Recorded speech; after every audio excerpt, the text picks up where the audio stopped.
Hi friends, welcome to my channel Dhanu Telugu vlogs. సగ్గుబియ్యం సేమియా పాయసం ఎంతో టేస్టీగా, చల్లారినా కానీ చిక్కపడకోకుండా పలసగా ఉండేటట్లు ఎలా ప్రిపేర్ చేసుకోవాలో ఈ వీడియోలో చూసేద్దాం. అలాగనే సమ్మర్లో కూడా చాలా చలవనిస్తుంది. మీరు ఒకసారి ఇలా ట్రై చేయండి. ముందుగా అయితే ఒక 4 గ్లాసుల వాటర్ని అయితే పొయ్యి మీద పెట్టుకుని వేడి చేసుకోవాలి. తర్వాత ఒక అరగంట పాటు నానబెట్టుకున్న సగ్గుబియ్యాన్ని తీసుకుని నీళ్లు తెరిలిన తర్వాత వాటిని అయితే నీళ్ళల్లో వేసేసుకొని బాగా తిప్పేసుకోవాలి.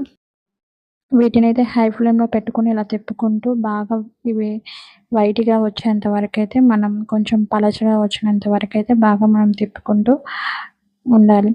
తర్వాత అయితే ఇంకో పక్కన అయితే ఇంకో పొయ్యి మీద గిన్నెని అయితే పెట్టుకుని అందులో కొంచెం గీనె అయితే వేసుకుని కొంచెం సేమియాని కూడా ఇలా దూరగా వేయించుకుని వాటిని కూడా ఇందులో వేసుకోవాలి.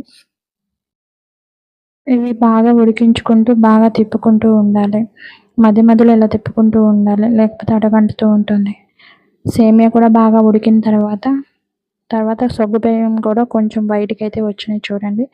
ఇంకా కొంచెం వైట్గా అయితే రావాలి కాబట్టి ఇంకా కొంతసేపు అయితే మనం వీటిని బాయిల్ చేసుకోవాలి. తర్వాత అయితే కొంచెం జీడిపప్పును కూడా వేయించుకుని నేతిలో దీంట్లో వేసుకోవాలి.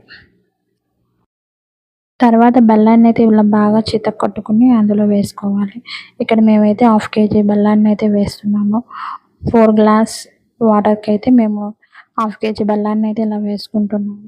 ఇక్కడ చూడండి, సేమియా కూడా చాలా బాగా ఉడికిపోయినాయి. తర్వాత అయితే బెల్లాన్ని చితక్కొట్టుకున్న బెల్లాన్ని కూడా మనం ఇందులో వేసుకోవాలి. బెల్లాన్ని కూడా ఇందులో వేసేసుకుని బాగా అలా కలుపుకోవాలి. తర్వాత బెల్లం కరిగిపోయినంత వరకు మనం ఇలా తిప్పుకుంటూ హై ఫ్లేమ్లో పెట్టుకుని ఇలా తిప్పుకుంటూ ఉండండి. తర్వాత అయితే మధ్యలో కొంచెం యాలకులను కూడా మనం దీంట్లో చితక్కొట్టుకుని వేసుకోవాలి. వీటి వేసుకుంటాం వల్ల స్మెల్ అనేది చాలా బాగుంటుంది, అలాగని టేస్ట్ కూడా చాలా బాగుంటుంది. తర్వాత పచ్చి కొబ్బరిని కూడా మనం చిన్న చిన్న ముక్కలుగా కట్ చేసుకుని పట్టుకున్న తర్వాత వాటిని కూడా ఇందులో వేసేసుకుంటే ఇవి మధ్య మధ్యలో మనం తాగుతున్నప్పుడు తగులుతూ ఉంటే ఎంతో టేస్టీగా అయితే ఉంటుంది.